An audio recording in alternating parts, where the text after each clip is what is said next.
하나님에 대한 불순종하고 있는 이 이스라엘을 향해서 하나님은 심판이 반드시 내릴 것이다 라고 말씀하고 있습니다. 하나님은 에스겔에게 가령이라는 가정법을 통해서 이스라엘에 내릴 구체적인 심판의 모습들을 보여주고 있는데 13절의 말씀을 보니까 가령 어떤 나라가 불법을 행하여, 여기서 어떤 나라는 이스라엘이죠, 내게 범죄함으로 내가 그 손을 그 위에 펴서 그 의지하는 양식을 끊어 기근을 내리겠다. 또한 15절에 보니까 가령 내가 사나운 짐승을 그 땅에 다니게 하겠다. 17절에 가령 내가 칼이 그 땅에 임하게 하겠다. 19절에 가령 내가 그 땅에 전염병을 내리겠다. 이렇게 말씀하고 계시는 것을 보게 됩니다. 이 네 가지 심판을 통해서 하나님이 이스라엘 백성들을 반드시 심판하실 것이다라는 하나님의 의지를 보여주고 있습니다. 그때에 이 이스라엘 백성 가운데에 그곳에 노아, 다니엘, 욥이라고 말하는, 즉 하나님께서 의인이라고 칭하셨던 사람들이 있게 되면 어떻게 되겠냐라는 그런 질문을 또한 하게 될 수밖에 없는 겁니다. 왜냐하면 이 세 사람의 의인의 모습을 통해서 우리는 창세기를 또 생각해 볼 수밖에 없는데, 창세기에 나오는 소돔과 고모라의 그 멸망을 아브라함에게 하나님께서 말씀하셨을 때에 아브라함이 의인의 수를 50, 40, 30 이렇게 줄여가면서 하나님 의인이 있으면 어떻게 하시겠습니까? 라는 그 장면들을 우리가 생각해 볼 수 있습니다. 그때 하나님께서는 그 의인의 수가 있음으로 말미암아 그 땅을 구원하시겠다라고 말씀하셨던 것을 우리는 기억할 수 있죠. 그런데 그렇게 의인이 그 땅 가운데 있을지라도 하나님께서는 이 이스라엘 백성들, 이스라엘을 향한 하나님의 심판을 돌이키지 않겠다라고 말씀하시는 것이 오늘 본문의 말씀입니다. 그리고 그 본문의 말씀을 통해서 하나님의 심판의 의지를 볼 수 있는데, 이 이스라엘 백성들 모든 공동체가 하나님에 대한 불순종하고 우상숭배를 함으로 말미암아 그들에게 향한 심판은 이미 정해져 있다는 것을 볼 수 있습니다. 그런데 우리가 또 유심히 볼 게 있습니다. 14절 그리고 16절, 18절, 20절의 말씀을 보니까 노아, 다니엘, 욥이 있지만, 그리고 그들이 하나님 앞에 공의함으로 의인으로 말미암아 의인이 됨으로 말미암아 하나님의 칭찬받는 사람이었지만 자기만 구원받고 그 자녀들, 가장 가까운 존재인 자녀들은 다 하나님의 심판에 노출되었다라는 것을 우리가 볼 수 있습니다. 이 말씀을 통해서 우리는 이렇게 생각할 수 있는 것은 하나님의 구원의 모습은 하나님과 나의 1대1 관계라는 것을 우리가 생각해 볼 수 있습니다.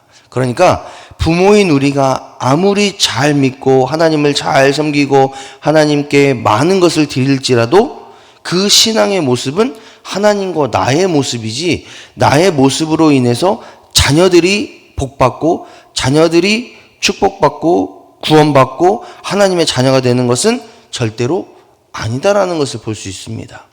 그렇기 때문에 우리가 날마다 이 새벽에 나와서 우리의 자녀들이 구원받게 해주세요, 하나님의 뜻 안에 거하게 해주세요, 하나님 만나게 해주세요, 이런 기도를 할 수밖에 없는 거죠. 그리고 그런 기도를 목숨 걸고 할 수밖에 없는 겁니다. 왜냐?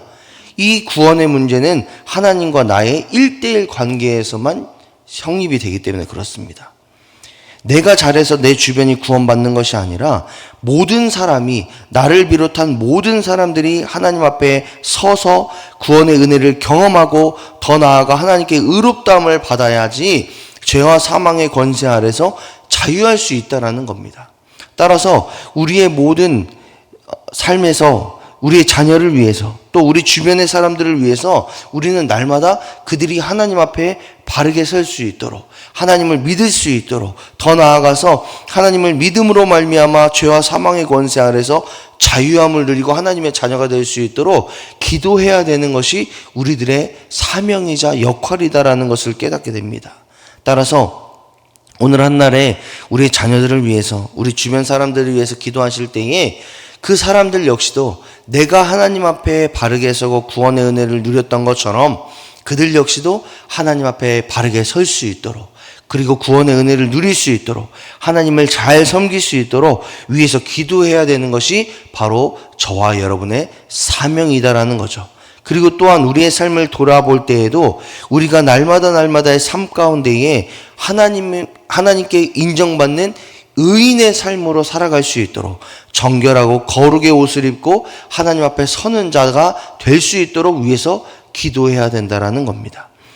하나님께서는 불순종하고 우상숭배했던, 즉 하나님을 섬기지 않았던, 하나님의 말씀에 순종하지 않았던 것들이 모두 죄라고 여기시고 그로 인해서 심판하셨던 것처럼 우리들 역시도 우리의 삶 가운데에서 하나님의 뜻 안에 서지 못하고 말씀에 순종하지 못하는 것들은 없는지, 하나님을 바르게 섬기는 모습이 내 삶 가운데에 날마다 있는지를 점검하면서 하나님 앞에 의인으로 설 수 있는 저와 여러분 되시기를 주님의 이름으로 축복합니다. 그런데 이런 절망 가운데 있는 칼과 기근과 사나운 짐승과 전염병으로 인해서 그들에게 심판이 내림으로 말미암아 절망 가운데 있는 이 에스겔에게, 또 이스라엘에게 하나님께서는 희망을 선포하고 있는 것을 보게 됩니다. 22절부터의 말씀을 쭉 읽어보면 하나님이 심판으로 말미암아 멸망당할 것이다라고 이스라엘 백성들이 생각이 들지만 22절부터 보니까 남아있는 자, 곧 그들의 이스라엘의 자녀들을 하나님이 끌고 나오겠다라고 말씀합니다.